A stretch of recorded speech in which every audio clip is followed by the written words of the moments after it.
Samedi le 11, bienvenue en prenant votre café. Est-ce qu'il y aurait trop de pistes cyclables sur le plateau? On va jaser de ça, il y a eu un accident. Je vais avoir votre impression, qu'est-ce que vous en pensez? On va parler de ça. La controverse de la pub du iPad d'Apple, qu'est-ce que vous en pensez? Je vais vous parler de ça aussi. 3 crashs de Boeing. Oh bien, hein, c'était peurant. Les 10 mieux payés des fonctionnaires au Québec, c'est qui? J'ai des noms, Valérie c'est pas une gestionnaire. C'est pas moi qui l'ai dit, c'est elle. Je vous amène le 11 mai 1994. Ça fait 30 ans de ça. Et qu'est-ce qu'on parlait? De la réduction des heures sans réduire le salaire. Le fameux halving du Bitcoin, un ETF, un fonds négocié en bourse sur un seul stock. Je pense que vous allez aimer ça, mes spéculateurs. Le prix du lithium, PKP, la victime éternelle. Lyon, les victimes éternelles, c'est des victimes. Et finalement, un marathon qui est plus longtemps, puis le monde sont fâchés, avec raison.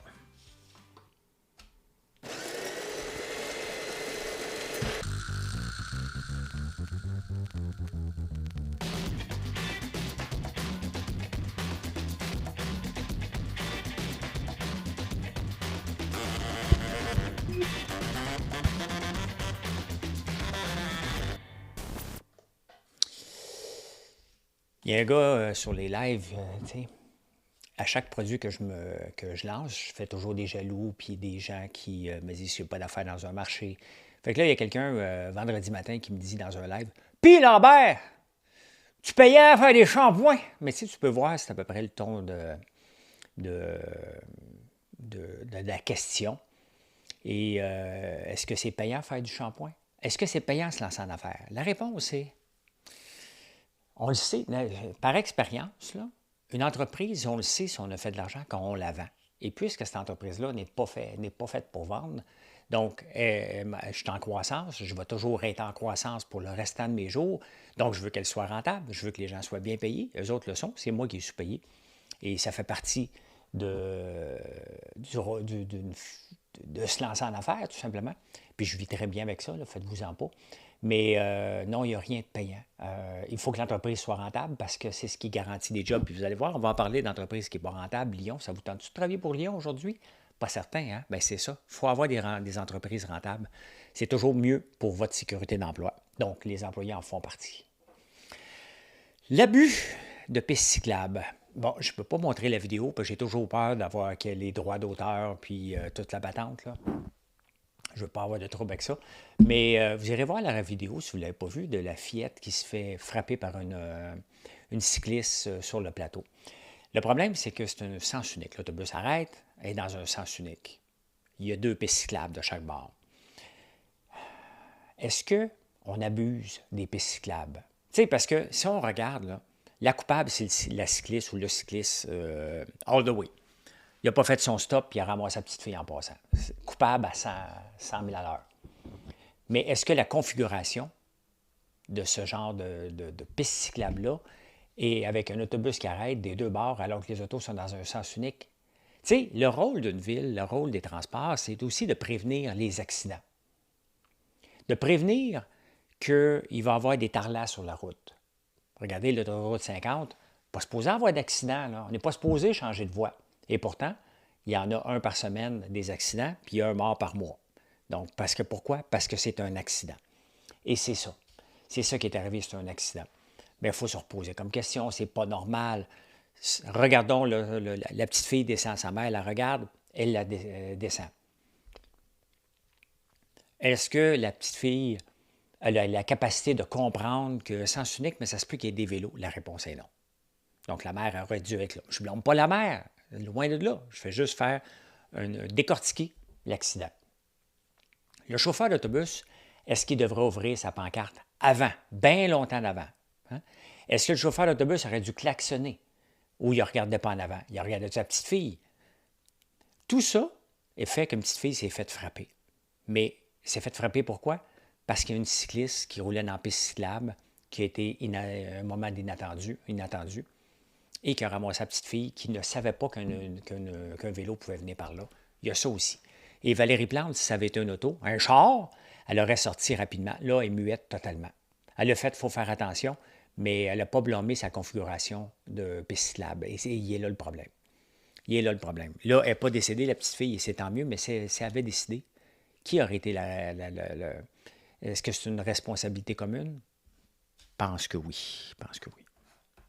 Mais bon, tu sais, des fois, là, les cyclistes, c'est pas parce que tu es un cycliste que tu deviens noble et intelligent, là. Il y a des épais en vélo, puis il y a des épais en auto. Puis des fois, c'est la même personne. Des fois, je suis un bon cycliste, moi aussi, puis des fois, je suis un bon conducteur, et des fois, je suis un tarlat d'un deux bords. Ça m'arrive, moi aussi. Mais je respecte les règles, là, mais ça se peut que je sois impatient dans les deux places. Hey, avez-vous vu la pub de Apple? Je ne l'avais pas vu jusqu'à temps qu'elle fasse une controverse. C'est qu'ils mettent ils veulent montrer la minceur du iPad. Donc, ils veulent l'écraser, puis là, ils mettent tous des objets d'or pour montrer que l'iPad diminue, puis qu'il va rester juste l'iPad à la fin. J'ai trouvé ça cute, moi. Quand je l'ai vu, je n'ai pas posé de questions, mais les artistes disent, tu ne peux pas écraser un tableau, tu ne peux pas faire ci, tu ne peux pas écraser un smiley, tu ne peux pas faire ci. Bon, je peux comprendre, mais en même temps. Mais c'est quand même spécial qu'une compagnie comme Apple, qui a autant de monde qui vont travailler sur une pub, qui a fond approuvé, il n'a pas pensé, il n'y a pas quelqu'un qui a dit, peut-être le petit gêné dans le fond, hein? Pardon, monsieur? Pardon, oui? Ça se peut-tu que les artistes vont être fâchés un petit peu? Ouais, j'imagine que le petit, dans le fond, il parle comme ça, mais ça, c'est ma propre imagination qui se fait aller. C'est drôle, hein? J'imagine pas comme quelqu'un. Hey, aurais-tu pensé que si on écrase un plateau, un piano? Tu sais, j'ai plus. Pardon, monsieur? Ben, c'est ça. Hein? On en parle. Je ne sais pas c'est quoi le but d'avoir l'iPad le plus mince possible. C'est cute, là. Mais on ne se promène pas avec un iPad d'une poche, là. Avoir un téléphone le plus mince possible, oui. Mais un iPad, c'est pas si grave que ça, là. C'est pas si grave que ça. Et en 2 jours, c'est quand même un peu inquiétant. Tu sais. Il y a eu 3 crashs de Boeing en 2 jours. Il y a eu un qui est sorti de piste à Dakar. Il y a le FedEx qui a atterri sur le nez. Et en Turquie aussi, il y a eu un problème aussi, quand même. 3 Boeing plus qui arrivent. Je n'ai pas été voir l'action, mais ça reste quand même inquiétant quand on prend maintenant un vol avec Boeing, avec tout ce qui se passe. Hein. Je ne voulais pas vous parler de ça, mais c'est là.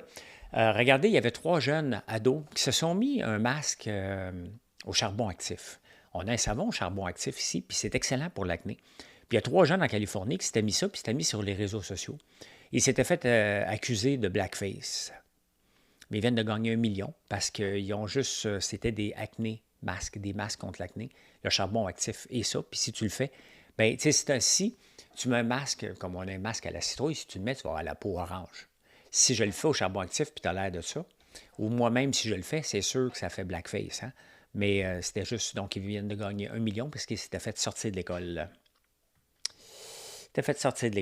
Ben voilà. Hein? Voilà. Oh my God, ben, j'ai un autre graphique à vous montrer. Mais j'avais oublié. On revient ici. Le nombre de millionnaires par ville, ça vient du Globe and Mail. Êtes-vous surpris que c'est à New York qu'il y a le plus de millionnaires? Il y en a 349 500 à New York. Montréal n'est pas là. 15 000 à Calgary, 41 400 à Vancouver, Toronto, 106 000. Mais j'ai été voir, c'est Henley & Partners, j'ai googlé. Je suis encore capable de googler malgré que j'utilise l'intelligence artificielle. Et Montréal est là. Montréal, elle est là. Elle est là devant Riyad, juste après Riyad quand même. Avant Monaco, on a plus de millionnaires qu'à Monaco quand même. Hein? 17 900. Il y en avait combien?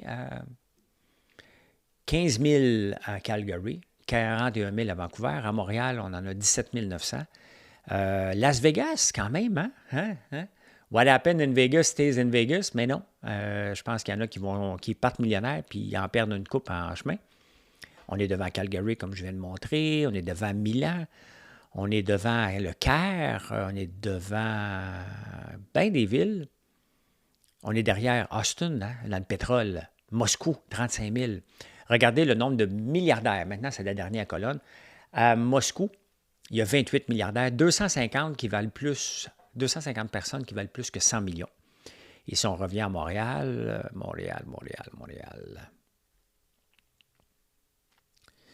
Montréal, t'es où, Montréal? Tu es où, Montréal? Tu es où? Tu es où? On va le chercher ici, on ne le trouve pas.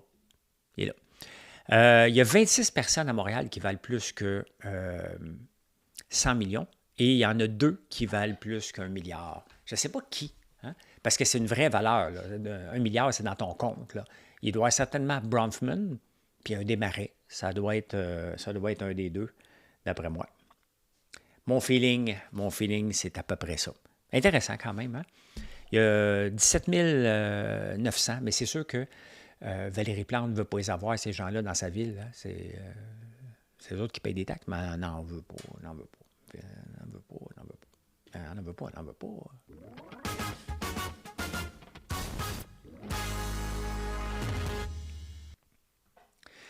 pas. C'est quand même drôle hein, qu'on surestime les finances comme ça. C'est juste des gens qui ont étudié en finance. Hein.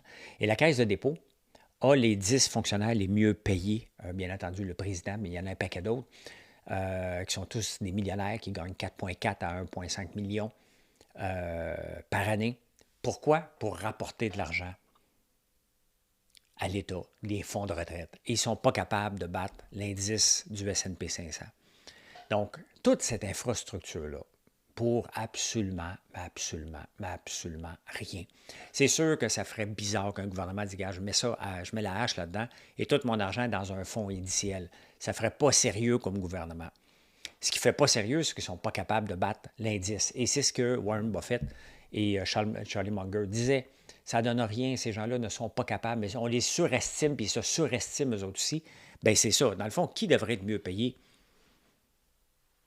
La Top Gun, on s'entend-tu que la Top Gun de la santé, Geneviève Biron, là, est-ce qu'elle va rapporter plus à l'État si elle règle, c'est vraiment une Top Gun? Bien, il faut qu'elle le soit. Mais avec son salaire de 600 000, c'est un sac de peanuts. C'est un sac de peanuts, là, qu'elle a. Elle mériterait. C'est si bonne que ça, puis c'est une Top Gun. Tu sais, parce qu'on évalue les gens sur ce qu'ils rapportent. On s'entend que la Caisse de dépôt ne rapporte pas ce qu'elle devrait rapporter. Ils se font un indice de référence, puis ils se mettent des bonus en fonction de ce qu'ils se sont mis comme indice de référence. Mais c'est Geneviève Biron qui devrait être la mieux rémunérée. C'est là qu'on dépense le plus. Donc, c'est la bosse la plus importante de tout le réseau. À suivre. Écoutez, il va y avoir un autre Top Gun en santé. Pas en santé, en transport, parce qu'on ne sait pas gérer. On a appris de Geneviève Guilbeault vendredi matin à Paul Arcand qu'elle a dit on n'a aucun spécialiste, aucune personne de compétente au ministère des Transports dans le transport en commun. Donc, ça fait des décennies que ça existe, le transport en commun. Ça fait quand même 6 ans que la CAQ est au pouvoir. Elle vient de réaliser qu'il n'y a personne de compétent au ministère des Transports. Bon, parfait. C'est un constat qui mérite d'être fait. Il est fait maintenant. On va créer une nouvelle structure. Une nouvelle structure qu'on va installer à Québec, alors que la plupart des travaux sont à Montréal. Regardez bien les frais d'hôtel et les frais de restaurant de cet organisme-là maintenant. Ça ne fait pas de sens. Ça ne fait pas de sens que ce soit fait comme ça, mais hein, on le voit qu'il n'y a pas de sens. On veut l'avoir près du ministère, alors qu'on veut une entreprise, elle dit, je vais trouver un PDG, puis il est 100% autonome de bâtir son équipe. Le budget qu'il va avoir, c'est un sac de peanuts, hein, parce que les millions sont à la Caisse de dépôt. Là, j'ai pas confiance. J'ai pas trop confiance. Maintenant qu'on le sait qu'il y a des incompétents au ministère des Transports, comment ça se fait qu'il n'y a pas de mise à pied? Comment ça se fait qu'on continue à faire des projets de transport en commun si les gens qui sont là, c'est une bande d'incompétents? Elle l'a dit. Donc, si tu le dis, tu dois... Moi, si je dis à quelqu'un, mettons, je parle avec ma soeur Véronique qui est dans la cuisine, puis je dis, tu sais, elle est vraiment incompétente. Bien, c'est terminé. C'est terminé. Dès que ton boss te voit comme une dépense, là, t'es fini, là. Tu dois être fini. Moi, si je te vois, là, je te regarde, tu es mon employé, puis je dis, hey, fais bien, ouais, tu me coûtes cher. La minute que je te dis que tu me coûtes cher, c'est fini. Un employé, ça rapporte. Et c'est ça le problème. Le gouvernement, le Bloc québécois, puis PSPP chiale contre les 110 000 nouveaux fonctionnaires à Ottawa, disant que, regardez, on n'a pas besoin d'eux autres, regardez ce qu'ils font. Bien, la CAQ a fait la même chose. On a augmenté de 20 000 le nombre d'employés aussi, même dans la même proportion. Dans la même proportion. On augmente les employés, puis on a de moins en moins de services. C'est ça qui se passe. Pourquoi? Parce qu'on garde des incompétents, tout simplement. Puis là, maintenant, ben, elle l'a dit, fait qu'il faut vivre avec ça. Je m'attends, je joue au chef de l'opposition, je m'attends à des congédiements. Voilà, c'est dit. Valérie, pas Valérie, en parlant de Valérie, Valérie Taillefer, qui est mon ex, là, je fais du patinage, là. Elle a tourné la rue devant chez nous, puis elle me saluer, parce qu'on était un petit peu en chicane, elle n'aime pas ça que je parle de son boss, de son chum. Parce que des fois, son chum est dans les journaux, j'ai un blanc. J'ai un blanc. J'ai un blanc. Puis tu vois comment c'est pas important pour moi. Mais elle me saluer, juste vous dire ça, là, des fois que vous... saluer avec un sourire. Puis moi aussi, faites ça. Salut. Voilà. Maintenant, on va parler de Valérie Plante. Valérie Plante qui est allée en cours parce que pour l'ancien chef de police qui a été mis dehors, je n'ai pas marqué le nom. Fait que je ne m'en souviens pas non plus. C'est pas important, c'est le Réal Bouclin, le chum à Valérie Taillefer. Puis celui qui s'est fait mettre dehors, elle dit, moi, là, je m'occupe pas de la poutine du jour. Je ne suis pas une gestionnaire, moi.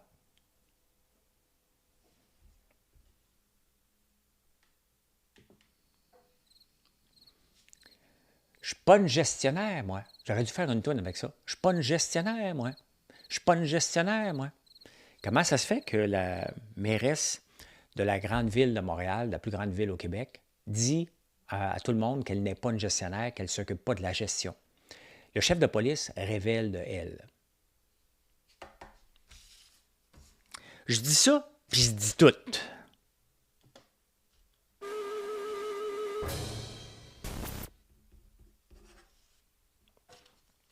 Je dis tout. Le 11 mai 1994, qu'est-ce qui s'est passé? On avait une éclipse, hein? Vous autres, vous pensez que ça vient juste d'arriver, une éclipse? Non, on en avait une. On en avait une. Mais avant de parler de l'éclipse, puis vous montrer ce que les gens avaient été, la CSN, oui, à la réduction du temps de travail, mais sans baisse de salaire. Le débat de la réduction des heures est particulièrement vif en France et en Allemagne. Ici, outre une tentative avortée de Bell Canada de faire passer la semaine de travail de 5 à 4 jours pour une catégorie de travail, on commence tout juste à s'y intéresser. Mais la CNCN a dit, wow, on peut le faire, mais on va garder le même salaire. Et vous voyez que ce n'est pas encore fait parce que ça ne fait pas de sens. Ça ne fait pas de sens à un moment donné, mettons qu'ils ne travaillent que 4 jours sur 5, les employés. Ça veut dire quoi? Ça veut dire que c'est une taxe, c'est une augmentation. C'est comme si on avait une augmentation de notre charge salariale de 20 pour le même nombre d'heures. Et d'ailleurs, on n'est pas productif en ce moment. Zéro productif. Mais regardez, l'anneau de feu a traversé de Montréal. Ce n'était pas une éclipse pleine comme on a eu, mais ils sont venus pour s'instruire. Hein? L'éclipse a amené. Dans ce temps-là, l'école n'avait pas été fermée. On n'en parle pas. Des personnes de troisième âge, quelques jeunes du primaire et du secondaire, ravis de sauter un après-midi d'école. Eux autres, ils ont sauté l'après-midi d'école. C'est ça que Bernard ne voulait pas qu'il arrive. Hein? Il ne voulait pas que les gens sautent l'école. C'est pour ça qu'il n'a pas mis son pied à terre, parce que sinon, il aurait abandonné. Bien, c'est ça. En 1994, il y en avait une presque complète.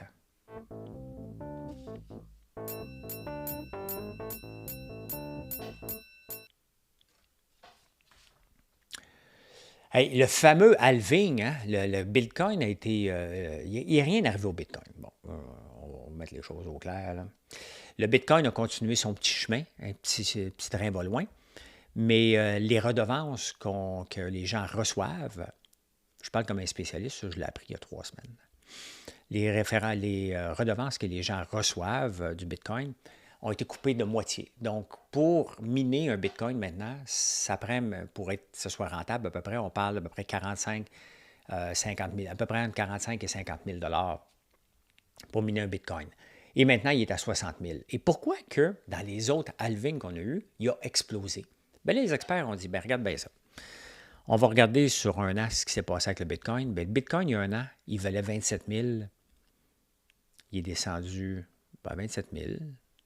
Puis même, il est descendu plus bas que ça. Le plus bas, c'est 17 000 à peu près qui a descendu, 16 000. Et là, il en vaut 60 000. Comme n'importe quoi. Buy on rumor, sell on news. Bien, c'est exactement. Donc, c'est le rumeur que le halving était pour arriver, que c'était pour monter à 600 000 à 1 million, mais le Bitcoin a atteint son apogée à 70 000 à peu près. Maintenant, qu'est-ce qui va arriver? Il y a quand même un mouvement du Bitcoin à cause des ETF, dont j'achète moi aussi chaque mois. Et on va voir. Le Bitcoin se cherche encore une vraie raison d'exister. Quelle est sa raison d'exister? C'est ça la vraie chose qui va faire exploser le Bitcoin. Tant qu'on n'a pas répondu à cette question-là fondamentale, c'est un outil de spéculation. Puis c'est bien parfait qu'on l'utilise parce que je vais vous montrer un autre outil de spéculation encore plus élevé que ça. Plus élevé que ça. NVDX. C'est quoi NVDX? Là, je vous le dis, là, moi, quand je parle de finance ici, je vous recommande absolument pas de sauter là-dedans. Absolument pas. NVDX, c'est NVIDIA. Mais ils disent, regarde, ça s'appelle le T-Rex Two-Time Long NVIDIA Target ETF. Donc, tu peux, au lieu d'acheter le titre NVIDIA, ça, c'est du court terme. Si tu penses qu'à court terme, NVIDIA va monter, bien ça, c'est le titre pour toi. NVDX, puis il y a sa comparaison qui est NVDD, que lui, si tu penses qu'il va tomber. Donc, en ce moment, on va aller voir, regardez le NVIDIA qui fait que monter. Donc, en ce moment, le NVDD descend au même rythme que NVIDIA. NVIDIA peut monter 2 fois. Donc, regardez en ce moment, bien, si on regarde, il doit descendre en ce moment. Donc, il doit monter de 1 %. On va aller voir NVIDIA, qu'est-ce que ça dit. Donc, ça, c'est des outils de spéculation intenses, là. Très intenses. Je me suis déjà brûlé avec ça, donc je vous recommande, à moins que vous soyez vraiment des spécialistes du short et des longs, là. Bien, regardez, le Bitcoin monte de 1,31, NVXX 2,5.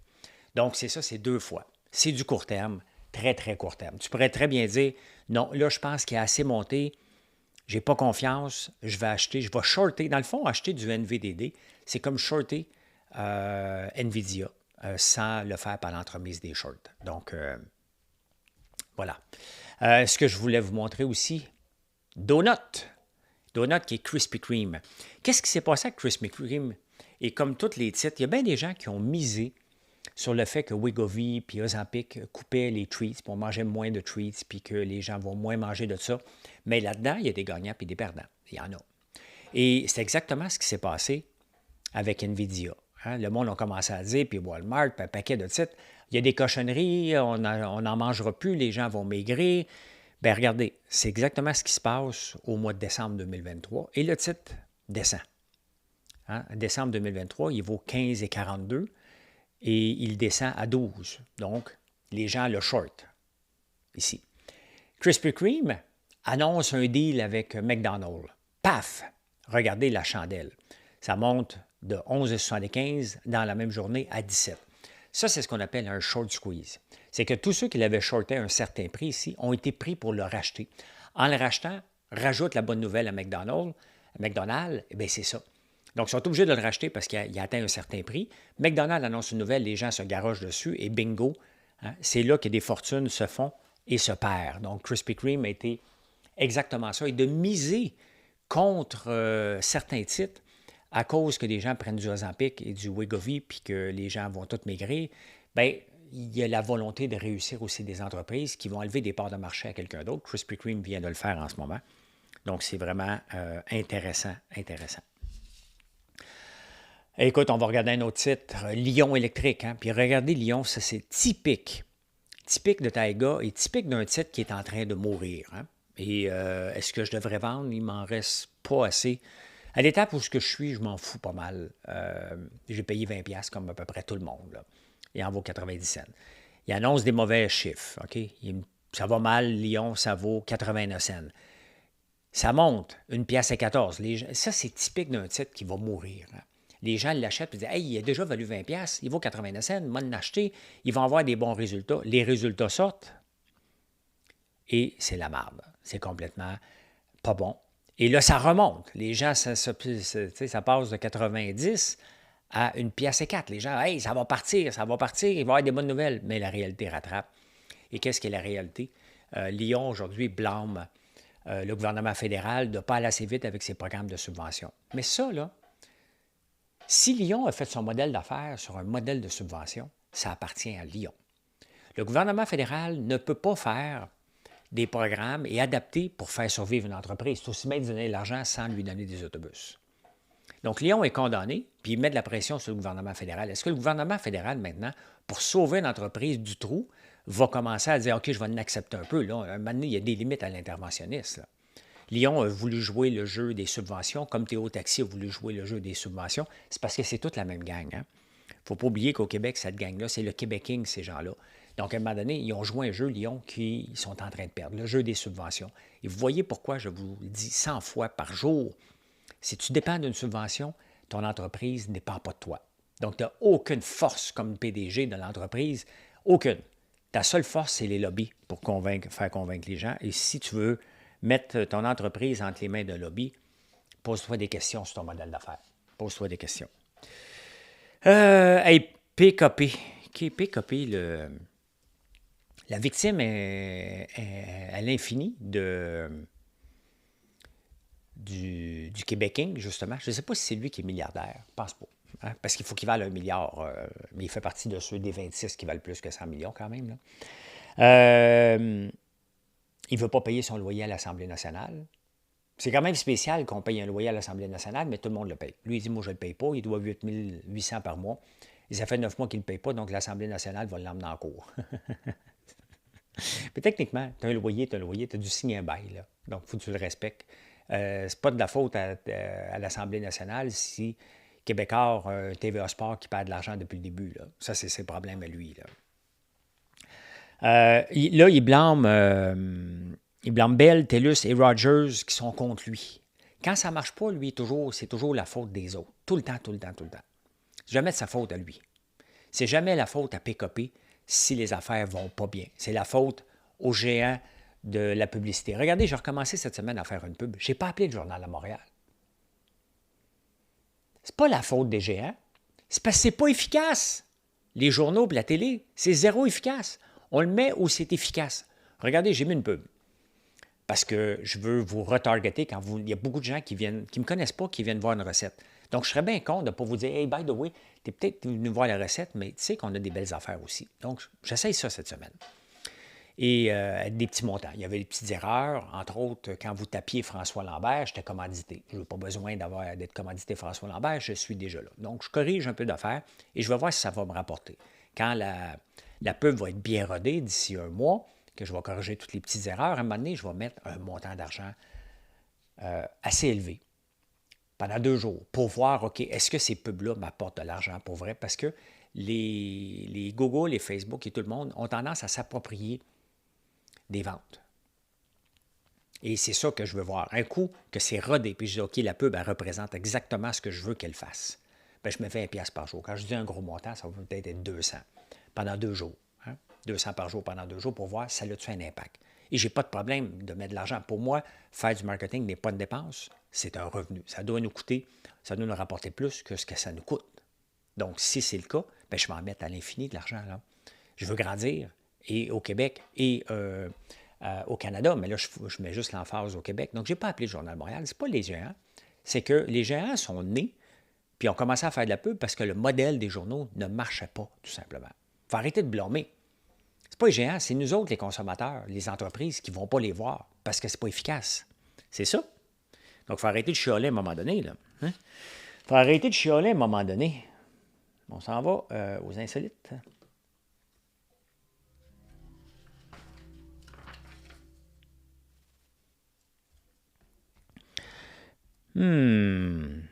Fini le Chevrolet Malibu.